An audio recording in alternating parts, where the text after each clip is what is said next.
Hey, what's up, everybody? I'm here with my friend Ernesto Arias. Ernesto, tell us about yourself, man. Well, first of all, thank you, man, for having me. I've been kind of following your podcast since the beginning, and I love what you're doing. I think it's pretty cool.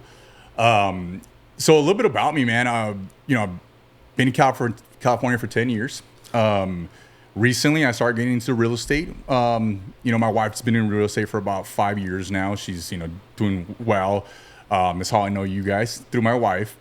But mostly I just, I'm on the investing side, and I got my real estate license about 6-7 months ago. Still haven't put it anywhere. Still, I call myself a hot free agent, so if anyone wants to sign me, call me up. Let's go. We started off about 7 months ago. We bought a rental property, turned into an Airbnb, and we, it's been running and it's doing awesome. Also have an out-of-state rental property that I just doing long-term. I think just avoid the small-term stuff. There's just too much, work that needs to be done that I'm afraid, like, for example, with the Airbnb, getting a good team to go and clean out the Airbnb, Right. stuff like that. So I turned that into long-term. So I've been doing a lot of rental property, but we recently started dabbing with some flips. So we got a flip in the Bay Area that we're working on. It's got some, little hurdles that I got to worry about. Got to get electricity. Been working on that for 2 months now. Hopefully it gets done soon. Permits in the Bay Area are hard, man. Like, you need a permit just to rake the leaves out in the front porch. You know what I mean? It's tough. Yeah. But overall, that's kind of what I've been doing for the past 6-7 months. Prior to that, I worked with PG&E. Doing great. That's been a blessing. But I think for me personally and for my family, we want to take it to another level. And I just really want to go to new heights in my professional career, mine and my wife's career, where we're just, rental properties, flips. I follow, Bobby. Yep. Shout out to Bobby, doing really good. I see him and kind of motivated, being around you guys, seeing a lot of things that you guys are doing through social media, like the podcast, absolutely great. And I just want to be a successful entrepreneur. I don't think there's nothing more beautiful than being your own boss, waking up on your own time. Although now that I've been kind of doing this the past 6-7 months, man, there's really no time off. Like, sometimes I tell, when you got 9 to 5, it's 9 to 5. This is like 7 a.m., 6 a.m. till 10:30 p.m. You're just constantly looking at things and dealing with emails. And I think I've been most busy ever since I started taking this journey. Right. So. We call it firefighting, Yeah. right? Yep. You're fighting all the fires throughout to get to the end of the process. Correct. And during a flip, right, you see that you're cutting checks throughout. Yeah. You're like, wait, when's this coming to fruition? It's Yeah. that delayed gratification that really comes into that. Yeah, I think, people want to do this investing. And of course, I'm new and I'm not going to sit and talk like I know what I'm talking about. But as an investor, you're not going to see it at the beginning. Like, you got a guy that's going to cut your trees, right? You got a landscaper guy. Once he's done, he's going to get paid. 2 days into it, he gets paid. 3 days or 1 day, whatever, maybe a couple hours, he gets paid. He's done. See you later. He got money in his pocket. I'm losing money for 2, 3, 4 weeks, 5 weeks, 6 weeks, 7 weeks. And paying the monthly mortgage, right? Exactly. If you're doing a hard money flip or anything Yep. like that, Yep. you got some hard money, you got to pay that. Even if Yeah. it's interest only, you're still paying that interest only Correct. monthly, Yep. right? So you got to make sure you stack the chips in your favor Yep. to make sure you get through this 4, 5, 6 Yep. month process. Yeah. And I think everybody thinks that because you're an investor, you must be made out of money. Everybody's like, listen, you're getting, and then, you try to, me personally, my spiel of everything, my whole thing is I'm showing what I'm doing on social media. So that turns heads, and I think that's turning heads sometimes can be in the wrong direction because, again, people think you're made out of money. You know what I mean? Oh, he just got a new kitchen cabinet. Well, that's like $10,000. Let's, it just, everyone knows somebody that does work, and they try to like push that person onto you because they think that you must know how to pay them. You must be making great money. You got family members that come out of the woodwork and start asking you, for favors. They think that you're making good money. But they don't understand, man, for 6-7 months, man, or 6-7 weeks, I'm waiting to get paid. You know what I mean? I'm not waiting after a couple of days. I'm waiting. I got to wait a while before I get paid again. You got work to do. Exactly. Yeah, exactly. And so delayed gratification. Like, okay, cool. I'm budgeting to make $50,000, $60,000, $70,000 on this flip. Yeah. That's not in your pocket tomorrow. Exactly. And in the meantime, you still got $30,000 you got to fork out of pocket. Exactly. After Yep. your hard money costs, after your down payment that you put down, whether it's 20, 25%, 30%, whatever that is, or however you structure the deal. Yep. Right. And like you said, people do come out of the woodworks. Oh man, I see this. Like, how do I do that? Well, let me put you in the right place. Let me help you get to the right place. I'm not going to go in with you. Yep. You know? Yeah. That doesn't mean you might bring me a deal and we could work something out, but it's got to make sense. Yep. You know? And it's definitely scary. I think, I've been thinking about doing this for almost a year and a half. You know what I mean? Just watching like you guys work and see the things you guys are doing, being around my wife and the people she surrounded herself with. And I'm sitting there trying to like, okay, be tactical about this. But then once you make that offer and it gets accepted, you're like, I just forgot everything I wanted to do, because it's nerve wracking. You know what I mean? Of course, maybe experience is going to teach me a little bit more. But yeah, it's definitely, learning curve. Yeah, with that too, like coming from another industry. I come from the electrical background too, right? Yeah. Military, Penske as a mechanic, Yeah. electrical field for 8 years, something like that. And you're coming from the electrical industry, but the big stuff. Yeah. Right. And then, so it's a totally different lifestyle, totally different mindset with the groups of people you're working with. I have friends from the union that I was in that did do real estate investing. Most people were either comfortable with their mortgage and staying there. They just want to go out on the boat on the weekend, or they want to go camping or whatever. And I was like, man, I think there's more things I could do on the weekend than just have fun. Yeah. And that's another thing. We got 48 hours on a weekend typically. Sometimes, a little bit longer if there's a 3-day weekend, but how are you using that time? Yeah. And now you got to use it to really help build that legacy, leave it for your daughters and rock and roll. Yeah. I set this goal out at the end of 2025. I want to make sure combined I have $1 million, like throughout the year. And, I look at it now, we're halfway through 2024. I'm like, I'm nowhere near that. You know what I mean? But I think just giving me that, I say it, and I'm presenting that to you right now, right? I'm telling you, I want to make $1 million. So that's holding me accountable and making me work even harder. Like I'm jumping in different avenues, and how can I not just wait on flipping or rental properties? Like, where else can I go? You know what I mean? So I went back to school, finished up my degree at Sac State, just graduated in May, just so I have more doors open to myself. You know what I mean?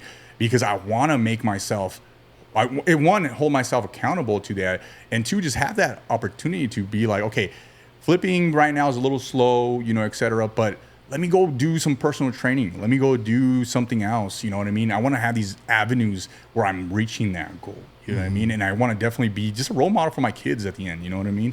Just have this empire that I just have so much going on for myself. And that's kind of where I'm at right now in life. It's a beautiful place where you can say, okay, well, how do I align myself with my goals? You have a very lofty goal coming from making $150,000 a year to, okay, how do I 10X that? Exactly. Cool. So you write that goal on a piece of paper. You say, okay, here you go. What avenues can I do? What can I do to put myself in the best possible position to get there? Yep. And part of that is working really hard. Yeah. Now, being smart about where you're working hard at. Yeah. Right. And I think another thing too is like the room for error. We're talking about big money. You know what I mean? We're talking about decisions that are they're going to, change the course of our lives. And if you make an error, you buy a house that just you didn't see for whatever reason, and it doesn't sell, you end up losing money. That's a big hit. So when you put these goals, it's high risk, high reward. You know what I mean? It literally is. And I think that's where people stop. The idea of doing what we do is cool. It must be easy, right? But they don't understand how much is put into everything that we can sacrifice and end up losing. Yeah. You know what I mean? So, thankfully, I have God, so I can sleep at night sometimes, absolutely. right? Yeah. But you mentioned big money, and it is. Like, not everybody can cut a check for $40,000, $100,000, whatever it is. I know about your grandpa. Yeah. And he lived off of $8,000 a year and raised you. Yeah. Walk me through that. So, I was raised by my grandparents. My mom and dad, they were got issues with drugs and in and out of prison, our life. You know what I mean? My grandfather, my grandmother eventually adopted us when I was about 10 years old. So they are legally my parents. And my grandfather was a workhorse, man. And he was a man that paid his bills on time. You know, water bill is due on the 3rd. He's out there, you know, if he's got money on the 1st, he's paying it on the 1st. You know what I mean? So he taught me stability and also a routine. And I think that's what has helped me in my ventures right now is have a routine every morning. I got to have a routine. I got to get things done. But my grandfather, he just taught me how to be, you know, we talked about, you mentioned the $8,000. I explained to you how that worked. He just extended that. How he made that happen was he added these little side jobs. You know, he was the man you'd call to trim your trees. He was a guy that if you need an oil change, he was the man. And he's doing this at 70, 80 years old. You know what I mean? Until the day he died in 93 days, 3 days before he turned 94 is when he passed away. And he just taught me how to just work my butt off. And I mentioned to you, he had this hard-nosed aura about him. You know, I mentioned to you, my dad had escaped prison. You know, it was a minimum prison, you know, maximum prison. My dad escaped, and he was on the run for a year. The U.S. Marshals came and picked him up, right? I think I was in kindergarten. I must have been in kindergarten. And my sister was my sister's a year older than me, and my younger sister is just a year younger than me. And we're sitting there eating breakfast on the breakfast table. We're eating breakfast, and then just boom, you just hear things getting knocked over through the front door. It's the U.S. Marshals. They know my dad is hiding in one of the rooms, and they come drawing guns. And my grandmother, you know, comes over us and huddles over us. And my grandfather's like, "What are you doing in my house?" You know what I mean? He's just that, like, "What are you doing in my house? Where's the warrant?" And they're like, "U.S. Marshals, we don't." Guns are drawn. And he's like, "Hey, dude, where's the warrant?" Yeah, and I was like, I was probably in kindergarten, right? Yeah. And so they drag my dad out, and, you know, my sisters and I are crying. And I just remember my grandfather looking at us and saying, "Finish your cereal, we're going to school." Like, just again, because he's on a schedule, man. Don't ruin my schedule, no matter how traumatic situation. And that's just how he was. It was like, and he always tell me, you know, we had animals. We had chickens, we had pigs, man. I had ducks, we had peacocks, man. By the way, peacocks are the worst. But we had all these animals, and my grandfather, like, it'd be Christmas morning. We're all opening gifts, blah, blah. And he'd tell me, you know, he called me Ernesto. When he said Ernesto, you know, that's when, because I went by Ernie growing up. But when he say Ernesto, he's just annoyed, or he means business. He's on it. Yeah, Ernesto, it's time to feed the chickens. It's time to, like, you know, well, and you hear my grandmother like, "Well, it's Christmas. Like, let them open their gifts." My grandpa's like, the chickens and the dogs don't know it's Christmas. They need to be fed and get water. Let's go, get to work. And that, I think, gave me the personality and the drive I have today. It just turned my life around. Like, no matter how hard things were, it was like the man was just, he needed to get things done. Business does not stop because I'm heartbroken. I'm sick. I'm this. You know, he was just tough, dude. You know, and I just remember every day, it was just the same thing every day with him. 6:45 in the morning, you can walk outside and he's got his coffee already made. He's got my grandmother's coffee made. He will let her sleep a little longer than him, you know, but he already had his coffee ready. You know, 2 scoops of that Folgers coffee, 2 scoops of creamer, and a half scoop of sugar for my grandmother, but he loved his sugar, so he'd put 5-6 scoops of sugar in his. But the man was such a routine man. And I think just recently, I was asked in one of my classes, like, why is he such a big influence to my life? And I was like, you know, I don't really know. I said to myself, you know, it took me a second to answer that question. And then this lady that was interviewing, this older lady, she goes, "You think it's stability?" And I said, "You know what? Absolutely. He taught us stability. No matter with how much or how little we had, the house was always stable. The AC ran in the summer. The heater ran in the winter. There was gallons of milk. There was tortillas in the refrigerator. There was anything you need to do to make yourself comfortable to live, no matter if he made only $8,000 a year." And this wasn't like the 1940s, man. This was, you know, just recently. You know, I'm not that old. You know what I mean? Right. So this is modern day society, and we're living off $8,000 a year with my grandpa's, who didn't speak any English. You know what I mean? He was just a man that just, You know, he got his citizenship in 1994. He was very like, I do this, I do it the way it's supposed to be done. And that's kind of how he lived his life. And he definitely gave me that window of, or I would say the blueprint on how to just get through life. You know what I mean? That's so awesome. I know we'll go deeper into that, dude. And just to relate with you, dude, my grandpa was my everything. Yeah. Right. When my parents split, when I was 12, they got divorced when I was 13, and we moved down to El Centro, California. In that time, and we were living with my grandparents. It's a double wide trailer, 3-bedroom, 2-bath. It's my grandma and my grandpa, and then my father and us 4 kids in this little place. Yeah. And my grandpa showed me how to love. Yeah. He was the guy that was like, I always say, if I was half the man he was, I'd be a great man. Yep. Right. And so I live with that. I'm like, okay, cool. Here's how my grandpa showed up to everybody. Here's who he was. You could talk to him about anything, right? Yeah. And relating with your grandpa, you're like, oh, well, it's 10 o'clock at night. I'm tired. I got to respond to this email because this is what's going on, right? And I know your stories with PG&E, just working hard, being. I want to bring up, you work for PG&E. Correct. You're doing high voltage, and you're climbing up miles, bro. Like, it's so high, dude. Talk to me what your grandpa meant to you as you're overcoming your fear of heights. Yeah. So, I remember when I got hired at PG&E, my first day, they tell us, introduce yourselves. So we all introduce ourselves. And the first thing I tell my supervisor to be, I'm afraid of heights. And she turns around and goes, what are you doing here then? Like, everybody just laughed. Everybody kind of laughed. And I was like, yeah, I'm afraid of heights. And she's like, wow, well, you're going to get over that pretty quick. So we go out there in the field, and I just remember just being so scared. Like, I can't believe I'm going to do this, man. Like, it's now or never. Dude, I used to be afraid of climbing the roof at our house to check something that had to do with the AC. That's how afraid I used to be of heights. I just wasn't that guy. I went to a ballpark game one time, and if you've ever been to, I think it's in Arizona, the Diamondbacks play. Yeah. Dude, we're in the nosebleeds. Chase Field? Yeah, Chase Field, there you go. And I was scared. I got my comment, like, this is high. You know what I mean? So that's where I came from. I had a big phobia, fear of heights. So I remember my first day on the field, man. I go up there and I'm like, I got to bite down on my mouthpiece, and I just got to do it. And part of it was that mentality my grandpa showed me was like, never say you can't do it. A man can do anything if you give him the right tools. If you have the right tools, a man can do anything in this world. And I remember, okay, I have my gear on, I have my belt on, I have the security, like, let's do this. And dude, I forced myself every day to just get better. And I heard a couple guys one time say, oh, these new guys, they're not that good. And I was one of the new guys, right? I took that so personal, man.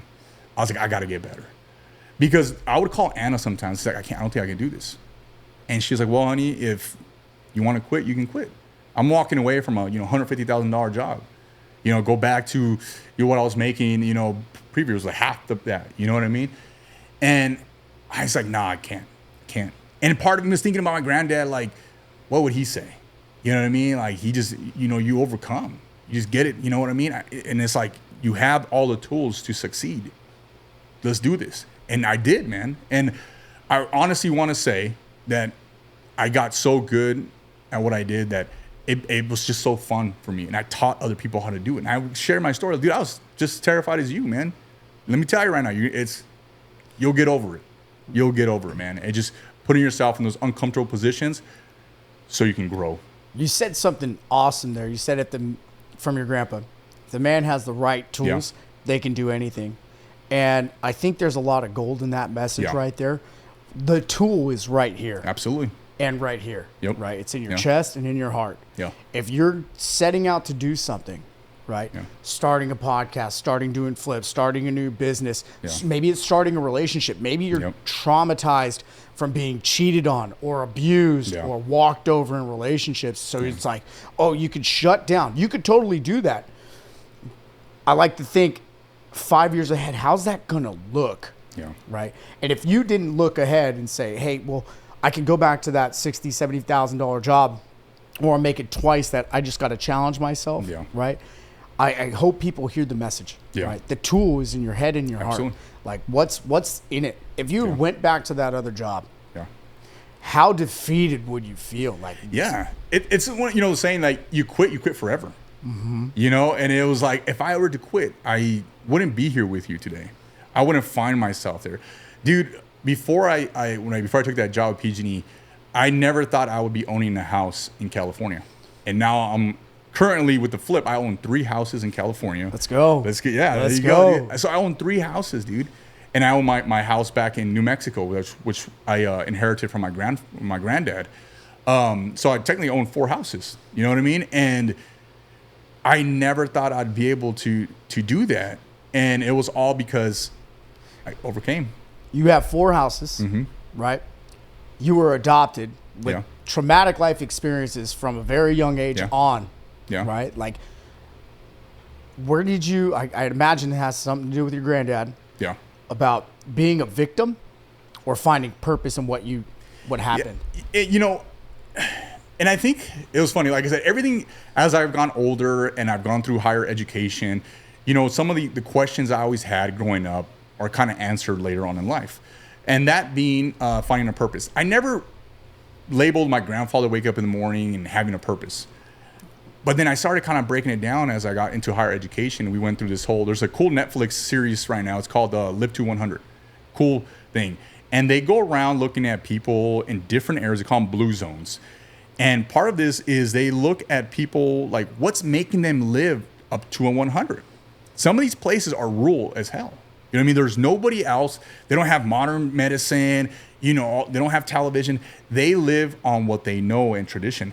And one of the biggest things they found with them was they have purpose. And I remember sitting there, I was like, that was my grandfather. I made the connection. That was my granddad. He had a purpose. Every day he woke up, he had a purpose. There was something in his schedule that day that made him wake up every morning. Part of it was like feed the animals, take my grandkids to school, go check the mailbox. He did so much, dude, that I'm like, wow, I start making the connections later on in life. And I think that's what I started kind of analyzing about myself. Is like, have a purpose every day I wake up. And I kind of went with that. And I still do. I give have purpose every morning. You know what I mean? Like, let me, all these small tasks, you know what I mean? So that's kind of where I'm at currently.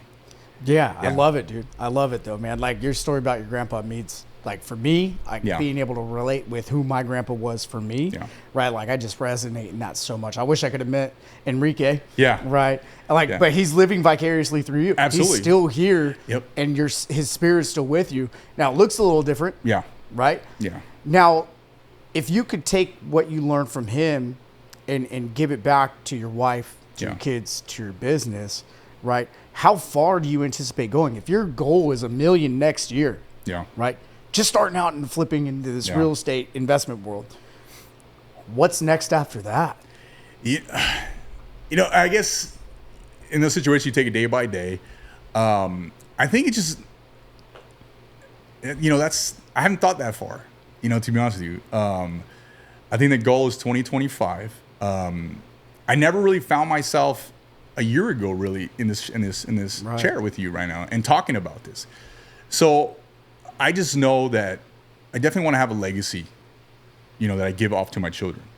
One of the big things is I think that gets lost in some of the generations is talking about, grandpa, talking about grandma, their struggles. I think there's something awesome that you're able to share their stories, like if they were your stories. Mm-hmm. Like, I can tell you so many stories about my granddad, about my grandmother, like if they were my own stories. And I can share that passion to you. The way I was told, I can share that same passion, like if I was there and experiencing it. And so my goal past 2025 is, I think, just working on things that I can share with my kids forever. You know what I mean? I want to maybe scale down and enjoy my goal of hopefully at the end of 2025, look at 2026 as, okay, let's travel more. Let's look at the life more. Let's experience my children a little bit more. Be that dad that's, the baseball coach. I think that's where I would go after every stat. And then, of course, make it, 1.5. Right. The goal is 1.5 maybe. Right. As a business owner, you want 10% every year, right? Mm-hmm. So I think that's where I'm at. But I think one thing I'm losing right now, honestly, is my time with my kids, kind of just sitting down and enjoying it. You know what I mean? I think I want to enjoy it a little bit more, but I know the goal is I still got to put in the overdrive. I got to chase that goal down, whether I make it or not. It's kind of. At least you have it. Exactly. And you have an amazing wife, Anna. Yeah, thank you. Who also has awesome goals too. Yeah. Right? You guys support one another in a very deep way, in a very deep level. Now that you're getting into this industry, but even when you were struggling with PG&E, right? Her care and nurture, you can hear that in just the message she said, hey, well, honey, you can come back home. Yeah. Right? Yeah. And I'm sure that hug from the phone call, right, through the phone, meant a lot to you. And you said, no, I'm gonna continue with, I'm just struggling right now. Yeah. Right? So there's something there too where it's like, hey, I'm feeling pain right now, but the long run, right? Like, you may not have had this goal now getting into investment. You probably saw a better world from where you came from, right? Okay, cool. Use that as a stepping stone, right? But you guys support one another, man. Walk me through what that feels like. Like, so I think it's hard to be like with somebody that you're so alike with or so similar to. I don't think that meshes too well. And Anna's definitely not like me. She's she's very driven. That's one thing we share. But Anna's definitely the nurturer that I need to get everything going.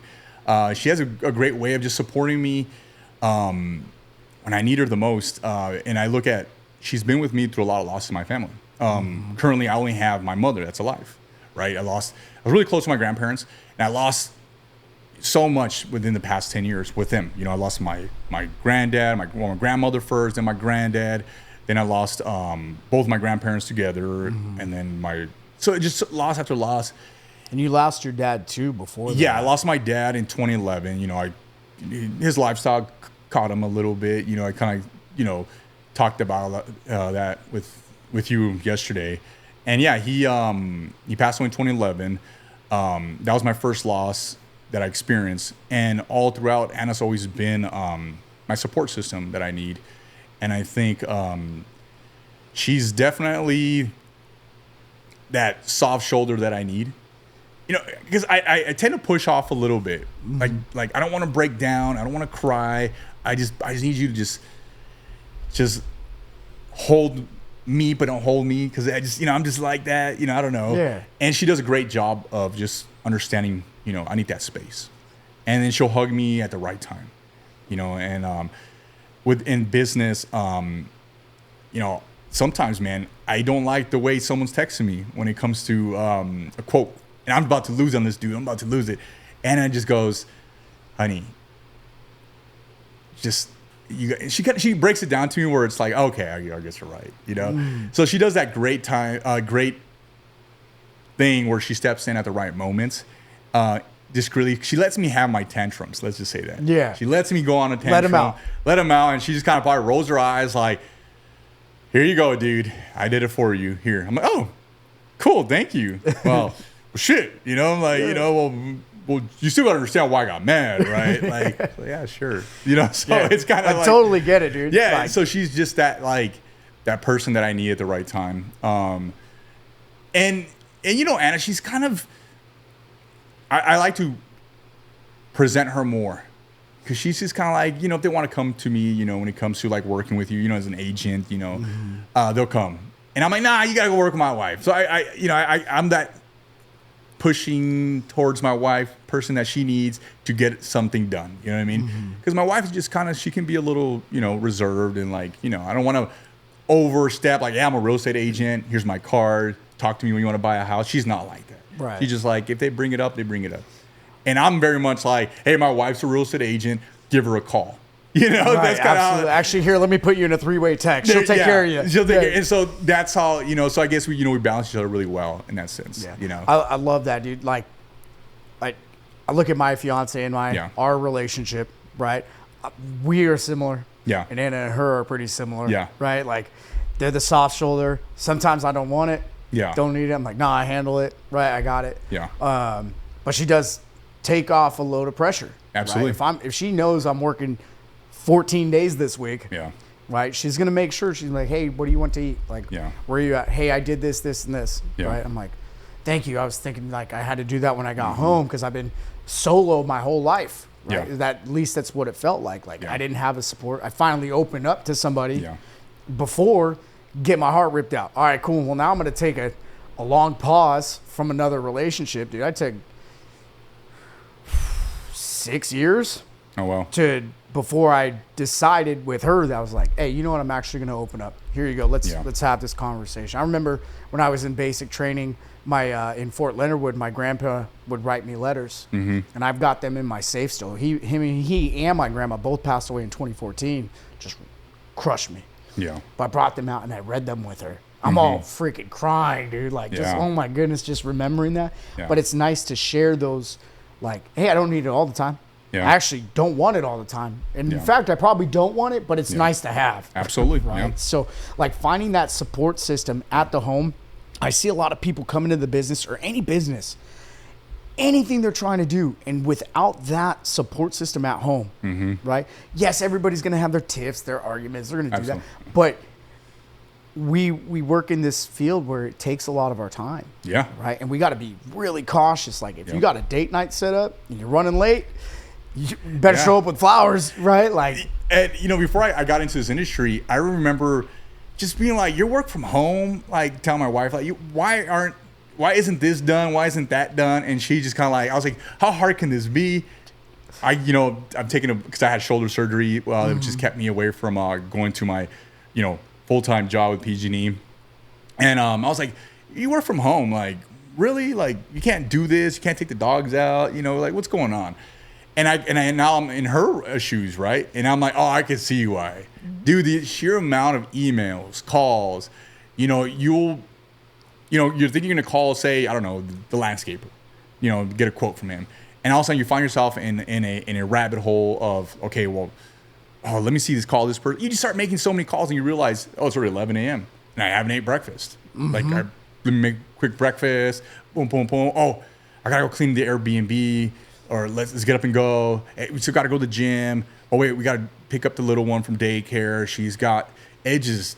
Then it's 7:30. Like, time to wind down. And it's like, wait, what got done? Dish is still there, right? Exactly. Laundry's still there. Yeah. Right? You still have your house. You still got to do the landscape. You got to mow the lawn. You got to walk the dogs. Right? Like, how cool is it to have somebody in the industry, right? And then walk through like, oh, now I get to see where you were at. I see where I'm at. Okay, how do we do this together, man? Yeah. I think it's important, like, have your mind right, have your heart right, and having that support system. It doesn't have to be a significant other. It could be a friend. It could be a family member holding you accountable. Yeah. Yeah. And I think it's a little difficult for her and I because we didn't grow up here. You know what I mean? We came here. We don't have, like, that good friend or family member that we can just rely on. Like, hey, let's watch. Can you watch my kids? Can you do this? I don't have, like, we don't have that stable, ties to this area. You know what I mean? So that's made it a little more difficult. You know what I mean? But overall, I think, we've managed, but part of that managing is, you got to sacrifice our time because we got to go drop the kids off. And the thing is, I got two girls that are completely different in age. You got a 16-year-old and you got a 4-year-old. Different needs. The 16-year-old needs something else. And you would think the 16-year-old, she's self-sufficient, but she has her needs. She's my kid. I got to, be there for her in a certain way that I can't be there for my 4-year-old. And I have to be there for my 4-year-old in a certain way that I can't be there for my 16-year-old. And I got to find that tenderness as a dad. You know what I mean? I got to be that dad that I show them a lot of love. I'm very affectionate with my girls. And part of it is because I don't want them to grow up having daddy issues. You know what I mean? I was like, last thing I need is, but I try to be there for my girls a lot, man. That's one thing. And that's kind of also takes from my time. I'm that dad. Like, I learned to take a step back, especially my older one, where if she's not good at something, I just bite myself. I'm just like, come on, man, you gotta be kidding me. When I was your age, you showed me how to throw a football once or twice. By the third time I got it. With you, I got to spend $1,000 on private lessons only to have you know how to hold a glove. Right. Like, jeez, man. Like, and I blame it on, I tell when my girls lack some sort of athleticism in a situation, I'm like, oh, it must be from your mom. Right. So, you know what I mean? Yeah. But, and that puts in, you know, I think being a parent as well in this industry, there's just so much. And then not having really a lot of local help, I guess, you know, like relying on a family member that we can do. That kind of makes it a little hard too. It makes the time go by a lot faster because we got to go. I can't call like grandma, hey, can you go pick up the kids? Oh, let me call my sister or, you know, or a brother or something. Can you pick up my kid? We don't have that. It's us, you know. That's an incredible challenge. Yeah. And knowing you don't look at that like, oh my gosh, I don't have so-and-so here to do this, do that. Yeah. You figure it out. Papa Enrique comes out. Exactly. Yeah. And, you know, I always slow down where I'm at because I want to ask these questions when I pick up my kid from daycare. How was her day? How was her nap? I see because they give us like a little paper that says how their day went, the nap, what they ate, a little story like, oh, today she played in the mud or she played with her dinosaurs. And I just slow my day down because I want to know these things. And I find myself in a conversation with the teacher for 30 minutes. And now I'm like, oh, I'm 30 minutes, you know, off my clock. You know what I mean? So, but I think it's definitely worth it. I'm a big like, okay, I meet somebody down at a coffee shop and now I'm in a conversation with them for 30 minutes. Right. You know what I mean? So I'm like a people person. Well, your heart really comes out. Exactly. Like you could see that you care. You walk in a room, you know, Ernesto cares. You know he's right there. He's going to be there. Right. I just had this conversation about, you know, putting phones down. Yeah. Right. In conversation. We don't got to worry about that. We're like, hey, we're going to be here in the moment. Yeah. You know, we're going to go watch the fights tonight. We're going to hang out. It's going to be time together, not time scrolling together. Exactly. Time together. And I think, you know, there's a lot there with how intentional you are about raising young adults. Yeah. Because they're our future leaders. Yep. And not coddling them. Right. Yeah. Your grandpa was a helicopter. Yeah. And I am too. And it's funny because I am a helicopter parent. And I feel like I try to make sure that I'm not, you know, baby my kids. Mm-hmm. I want to make sure I'm also stern with them when I need to. Like, I don't want to be like, oh, well, you know, she needs her feelings, you know, give her space. Because at school, they tell them that they give them space. So my little one will come home, like, give me space. Man, screw your space. Come here. Put your shoes on. Let's go. Right. Like, I'll still do that. I'll pull the whole, like, hey, man, let's go. We got to move.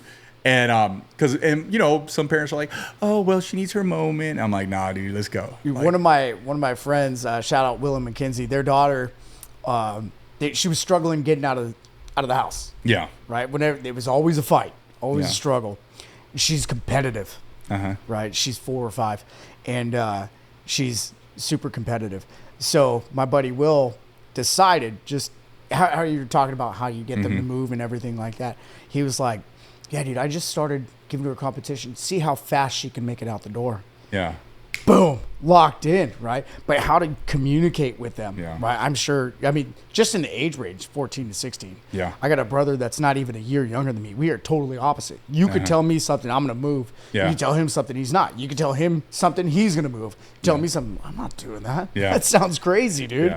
Yeah. So I have this cool little test that was done to me in one of my classes I was taking.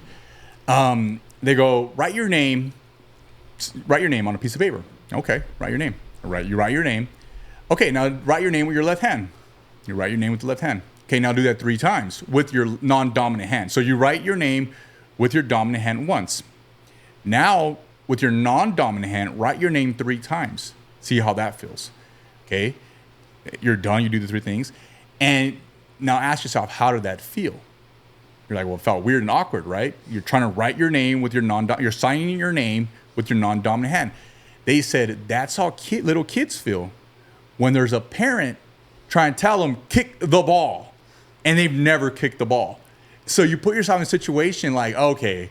So you start kind of unraveling a little bit, like as a parent, like, okay, so tell my kid to hurry down the stairs, like, let's go. But she's trying to walk down with all, if you understand, like little kids, they want to take all their toys. I know mine does. Wants to go. We're going to the store. She wants to grab her teddy bear. She wants to grab her dinosaurs. She wants to walk with her, whatever these things.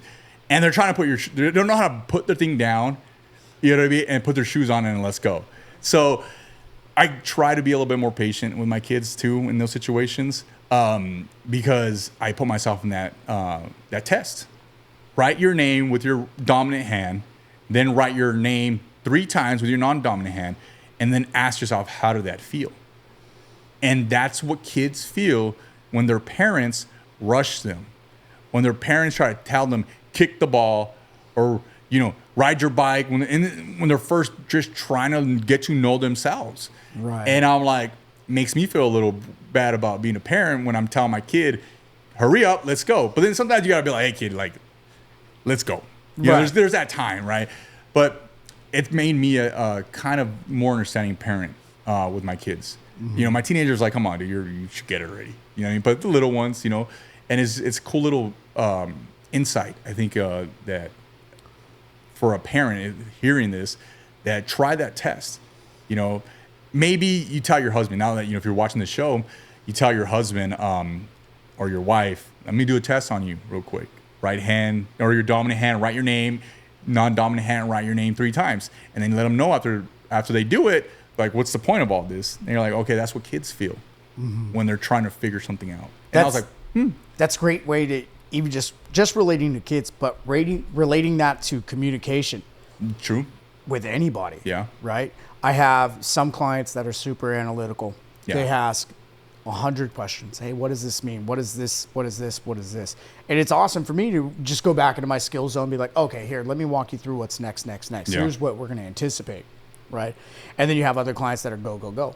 But even relationships, friendships, right? The way I communicate with Bobby or Chad or Gavin or you or John or anybody, right? Like just having a conversation is like, where's this conversation going to go? How am I going to relate to them? How am I going to communicate with them? How am I going to walk through whatever it is they're dealing with, or just having a moment together? Yeah. And especially with our significant others, right? When we're talking about having that foundation at home, you could talk to Allie, right? I know I got to put my soft gloves on. I know that, hey, if I'm frustrated, I can't even go deep on questions, because then she still feels attacked, because it's like, you're talking down to me. It's like, well, I'm navigating that conversation piece to where it works for her, right? Because I don't want to give the answer. I want to say, hey, let's walk through this complication we're having right now, right? Would it make sense to do this? You're talking down to me. Okay, hold on. Yeah. Let me explain what I'm feeling right now, and let me know that I have your back, right? But like you said, even just relating that to kids as you're raising them, right? Whether it's structuring their day, structuring their workouts or their gym classes or their training with a coach, one-on-one time or anything like that. Maybe it could just be going through the school day, asking them how it was, right? Like, I really commend you for that. Like, I think parents skip over these steps a lot. Like, I'm not a parent. I haven't been there, so I'm not speaking from experience. I don't have a dog in the fight yet, right? And it's just awesome to hear other parents like, hey, no, this is what I do. This is what I saw work, right? And every kid's different. Exactly. Dude, right? I got 2 kids are completely different. Even at similar age, I look at my older one, I'm like, man, she didn't do this when she was that age, whether it be good or bad. Personality-wise, you're just like, well, Alina was never like that, but Riley's like that, or Riley's not like that when Alina was like that. They're just so different, and you're thinking like, okay, same household, same parents. You're like, they're so different. It's so awesome. That's the world we're living. We're so blessed to be here, man. Yeah, and one thing I do now too is we try to write down our day, positives of our day, because I think so much gets wrapped up around negativity. Like, you went to the store, you came back, and someone broke into your car. That's your day. Someone broke into my car yesterday. But we're talking about Monday. Let's just say that same day, you got, you close on a house or something, or, just had a great day with your wife, but then that negativity just takes about your day. So I have this thing in the house that we try is write the positive things that happen in your day. You know what I mean? And then you start working down, look back at it. So when you get into those funks, say, down the road, you look back in, on, June 20s, let's say, Jay, June 29th, June, I can go back and be like, cool, I did a podcast that day. So cool. You know what I mean? Like, you have it written down. I think there's something so cool about having a journal of your positive experiences every day, or every other day, or once a week. Like, that just brings out, like, I have so much positivity in my life, and yet I give a lot of weight to negativity when I have so much good going on. And I think trying that out in your life just just brings out the best. Right. I totally agree, man. My lady got me a gratitude journal. I try to do it every day. It asks you 3 questions, 3 things that you're grateful for, and then 3 things that are going on that day that you're looking forward to. And then to ask a question like something about your pet or whatever else at the end that you get to write down and be like, I woke up and this is my first thought. Yeah. This is my first plan of action. Like read the Bible, do my prayer. All right, gratitude. What's going on? What am I happy for today? Is it a new coaching call? Is it, hey, I get an opportunity to lead generate for 3 hours a day, right? I get to do that, right? So I'm so impressed with you, bro. Like everything that you've come through, you've never given off one. If we didn't have that conversation about your family, I would have never known. Yeah, dude, and I get that a lot. The elephant in the room, right, is, every time I go somewhere, they're like, oh, you're Hispanic? They think I'm this like privileged white dude or something. I don't know what it is. And I'm like, nah, dude, I've been through the ringer, and I can say so much more, like, in private with you about my life that people would never think that I've been through. I'll share this with you, and I've shared that yesterday with you. My only living parent sits in federal prison right now. My mother sits in federal prison. My mom has never met my girls. My mom has a 10-year sentence. And I hadn't seen my mom in 9 years until the passing of her parents. December 2022, my mom lost her 3 parents. Her mother, her stepfather, and her biological father all died within a week. And I had to go fly down to El Paso, Texas, drive 3 hours up in the mountains because they lived in rural western New Mexico to take care of everything. I'm taking care of 3 deaths.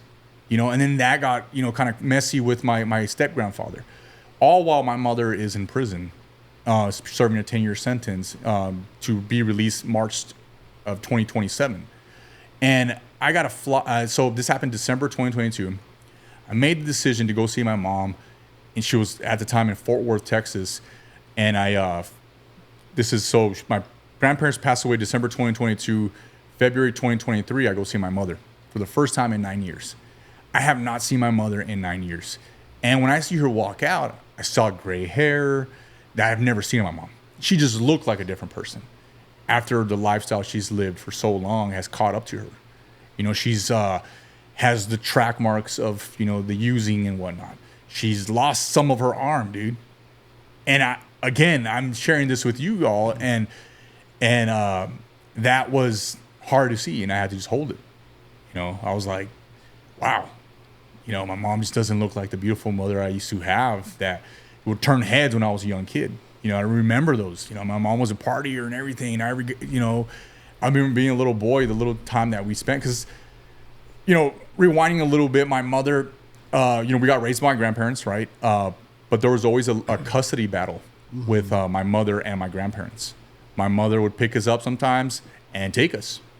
And we spent 5 months with my mother in Roswell, New Mexico. And we saw some crazy things, man. Yeah. We saw just a lot of things that my older sister had to grow up when she was 7 and I was 6 and my younger sister was 5. My sister when my mom would have her boyfriend who was abusive of her, he would, they get in a fight, and my sister would get all 3, me and my younger sister, and take us to the restroom, and we'd hide in the bathtub, and while everything going on outside would cool down. And this is my sister at 7 years old, dude, but she grew up that fast and realized, hey, this is getting a little crazy. Like, I'm gonna get my little brother and my little sister, and let me take them to the bathroom, lock the bathroom, and let's hide in the bathtub. And we saw that for about 5 months. We come back. My mom drops us off with my grandfather, and my grandfather saw us. It takes pictures because we were dirty, dude. We were like, just skinny, needed a haircut. And he's like, this is where it stops. He gets a lawyer, files everything, does everything, and we get adopted 2-3 years later. He's like, it's enough. And so my mom goes about her life, dude. She was in and out of our life, calls us, blah, blah, blah. Sometimes write us a letter, hey, I'm back in prison. And we're like, well, okay, Mom. And I think in 2014, 2015, when I was like, all right, Mom, that's it. I can't do this anymore. You got to make your life better. I didn't speak to my mom for almost 9 years, man. And I think that's the last time I saw her until February 2023. And I was just blown away by who I saw. And again, these are things that people see me like, oh, dude, you know, you're flipping houses. You must have a lot in the bank account. And, oh, my God, your life is great. It's like, dude, you know, like, I've been through it, man. Thank you for sharing, man. That's so deep. And, like, I can relate with that quite a bit, man. And being the oldest of 4. Yeah. And we would drive to one specific story. We would drive to my mom's friend's house, who also had the dealer over. Yeah. And she's like, I'll be right in, right out. Yeah. And we're sitting in the car. It's freaking 100 degrees out. It's summertime in Corning, California. Yeah. And I had to use the bathroom, dude. I was like 8, 9. Yeah. I had to use the bathroom. And I go inside. I'm like, dude, I can't hold this any longer. Dude, just for 45 minutes, an hour. I was a kid, so I can't really say exactly how long it was, but it was a long time to be sitting out in a car. And so I walked inside and go in. Some older dude looked at me. He was like, what the hell are you doing here? Right? Grabs me and throws me, Mom. Yeah. Dude. And my mom came out, like, starts pushing, blah, blah, blah. I was like, what the heck is this? I was like, I just had to use the bathroom. They went off on this dude, right? But he's doing drugs, man. Like, what is this? Who's this kid walking in? Right? And I'm 8, you know, 9 years old.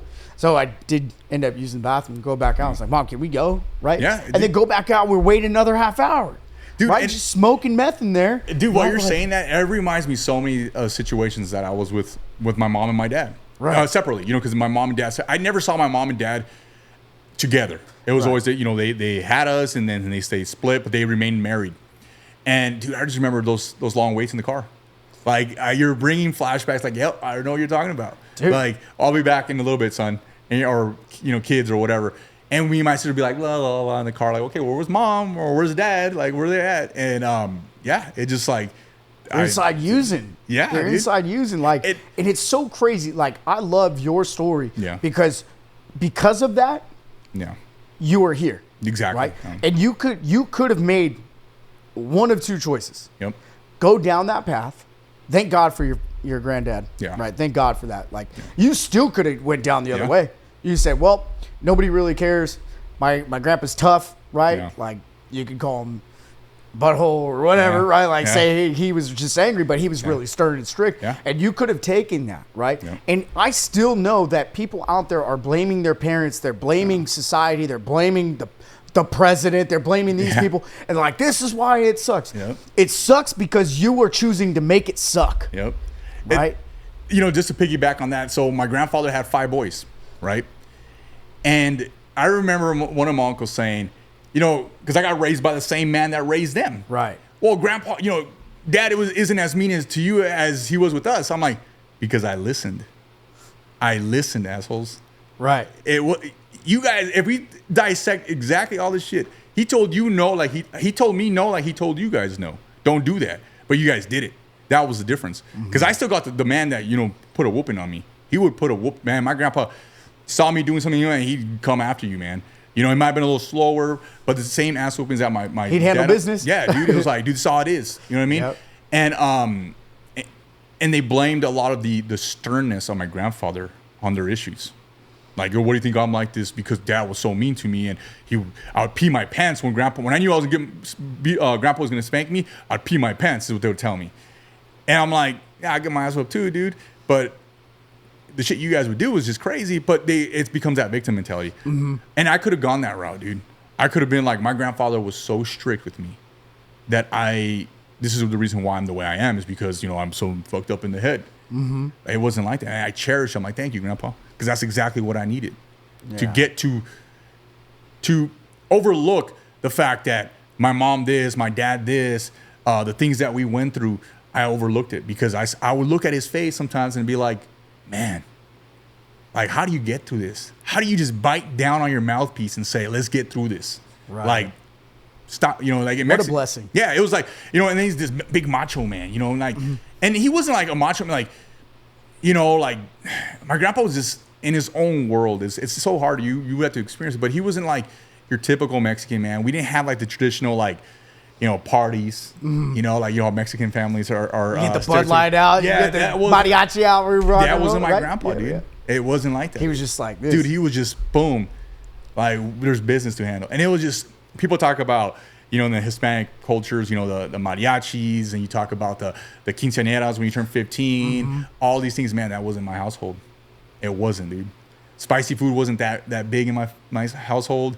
My grandpa didn't like spicy food because he was like, oh, I get heartburn, I don't like spicy food. So just didn't eat it. Yeah, just eat it. So it was like, and I love spicy food, to be honest with you, but we weren't like that. Yeah. And people want to say, oh, well, you know, I've heard the thing like, oh, Ernie, you're whitewashed. I'm like, I don't even know what that means to begin with. But if I want to tell you, if you want to see who my dad was, my uncles are, that's the definition of essay right there. Like, you get to choose. Like, exactly. you chose your path. Yep. Your uncles chose their path. Your mom chose it. Everybody chooses their own path, right? You can look at something on the wall and be like, hey, I know that, but there's something in you that says, I know that that's not for me. Yeah. I know that's not the way God intended. Exactly. That's not the way I want to raise my kids later on, right? Yeah. Like, it's dangerous, right? Like, there's a lot of good in the world, and you can be a victim. You could choose to be a victim, or you could choose to be a victor. Yeah. Right? And say, hey. You know, I think I told you this one time. I had a conversation with somebody about, you know, buying a house. And the guy goes, you're not going to get a house. They're talking to amongst each other. They said, you know, I hope this doesn't cause any controversy for your thing. But it was, you're not going to, you know why you're not going to get a house, dude? Because you're Hispanic. Because you checked off Hispanic Latino on the application for a house. On the loan app. On the loan app. That's why. And then I go, well, I got a house, and I checked off Hispanic Latino on it too. The guy turns around and goes, well, it's because you look white. I was like, the bank never saw what I look like. The bank doesn't know what I look like. They don't say, oh, does this guy look white? Let's you know. I was like, that is, again, that victim mentality that I do not allow in my house, dude. I've helped buyers and sellers alike, but buyers, right, who may not have a social security number, but they got an ITIN number to work here. I've helped them buy houses, right? Like, hey, somebody in there speaks fluent enough English. Let's talk through it. Like, I sometimes bring in an agent that helps translate because I don't speak Spanish, right? That's a person choosing to buy a house with the tools they have. Those check boxes are not to decline anybody. But they're trying to figure out, government wants to know how many people of what race or color or whatever, sex as well, who's buying houses so they can calculate on their census, like how many people, right, own homes and what ethnicity they are. It has nothing to do with anything. And you can decline to answer. Yeah.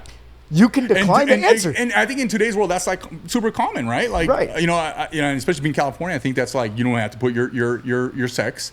You don't have to, you know what I mean? You don't have to answer any of that. Yeah. Here's what you need. You either need an ITIN number, social security number, you got your W-2s, your bank statements, right? That's what you need to have. Yeah. And if you have the credit, great. Exactly. If not, we have an option to help you build your credit back up so you can be a homeowner. The government wants you to own homes. Right? Exactly. Lenders want you to own homes. They want to get paid too. They want to sell these off into the stock market. They want people to own homes. It doesn't matter. Right? But like you just said, he chose to say, well, can't get a house because of this.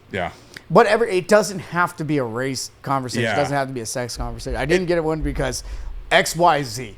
Right? And then you look at my name, it's like Ernesto Arias. Dude, can't get more Mexican than that. That's it. Yeah. You know what I mean?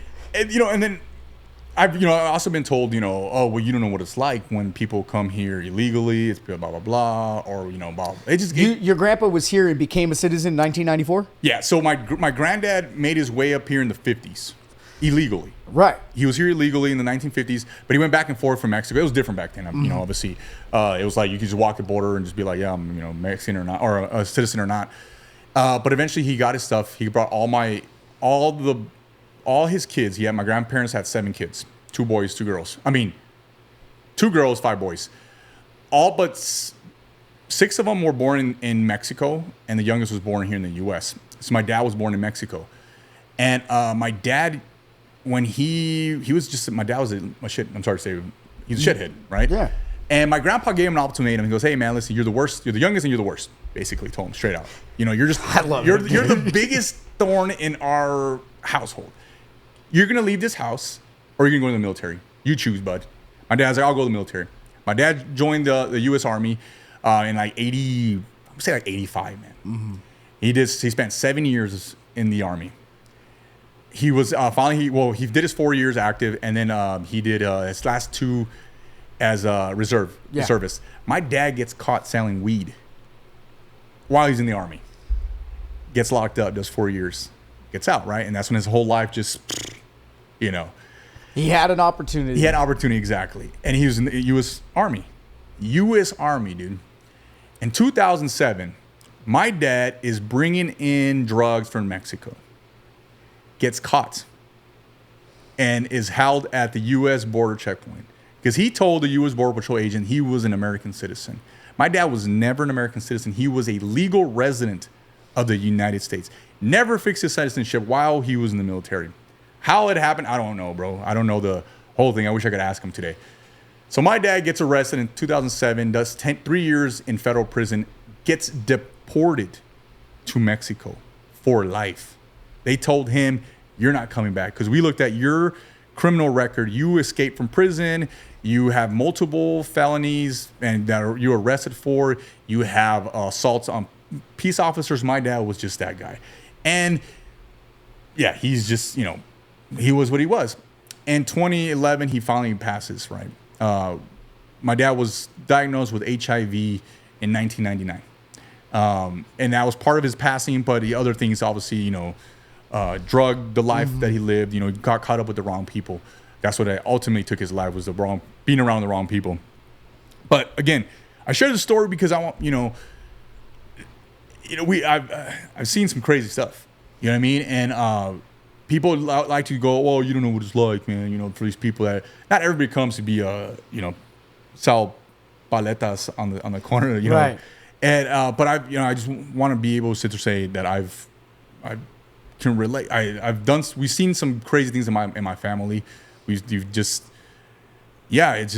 been down the road, man, and I just block off the noise. And I block off a lot of people that say that I need to be a certain way because of my ethnicity. We need to unite against, they're trying to throw us back. Oh, dude, I've been that road down 10, 15 years ago. You're not going to tell me how I got to think. And that's part of my personality, just knock off the noise and just work. Get out there and work. That's a beautiful thing, man. Yeah. I do want to know, what book was it in your lifetime that you'd recommend everybody read that helped you be here today? So honestly, just recently, I guess I've opened this book up a few times in my life, but just recently, and that is the Bible. The Bible is the one that I have opened up the most, that has given me the most clarity. I've taken a road of being more spiritual within my family. We brought religion and more God into our family more than anything recently. And that is the biggest thing. I've read books in my life. I like murder mystery books. I was reading Prodigal Son, which is like the modern day Frankenstein, which was a cool book. What else did I read? They just made a show of it not too long ago. It's on like Hulu. I think it's big dude that he's like a detective. I forgot his name. I think it's like John Reaper, I think is what his name, or something like that. Something like that. I read that book. That was cool. But the most meaningful book I've read, and I've read David Goggins' book too. Pretty cool. I also read what's his name, Chris Kyle's book. Okay. Yeah, I read that one too. But the Bible is definitely the one I consider say that changed my life. That I relate to. You open it, read, it talks to you, and that's what's giving me the strength sometimes when I need some word of advice, because I don't have those older wise men to tell me, like a father or like a granddad anymore. I have the book to look at. I love it, man. Yeah. I love it, dude. The Bible's changed my world. Absolutely. Right? Yeah. Came back to my relationship with Christ Yeah. last year, and actually the beginning of this year, really diving into it. And, it's where I'm baptized now, man. And it gives me so much strength, inner strength, just connecting with God. If I don't have the answer, I know I don't, right? Yeah. And also helping me put down my ego, right? We come up from these worlds, it's like, oh, we got to fight, so I'm the backstop, right? But God's the backstop, man. I love Absolutely. it. I love it, man. Yeah. And last question for you here, man. I super appreciate you coming on, brother. Yeah. I love you. What's one piece of advice you'd give anybody in the world today? I can I share two? Absolutely. So my first one was my grandfather's advice. He goes, in order to live, you got to know how to live. It's plain and simple. You got to know how to live. In order to live life, you have to know how to live. It's like, what? Like, but it's like, no, that's out there. Yeah. Dude. And it's just cool. One thing he always tells me, it's, sounds better in Spanish, to be honest with you. He goes, saber vivir, para vivir, tiene uno que saber cómo vivir. Meaning, in order to live, you got to know how to live right. But the other one was recently, man. I was, again, part of my going back to school, I get to interview older folk. And I have a thing with those older folk. And she said, happiness is an inside job. In order to be happy, it's got to come within. You can't make me happy. Your fiance can't make you happy. My wife can't make me happy. It's up to you to be happy. It's an inside job. Happiness is an inside job. Yeah. Wow. Yep. I'm going to resonate with that, bro. Yeah. Awesome, brother. Well, I love you so much. Thank you for coming on. We'll have you on again, bro. All right, brother. Thank you.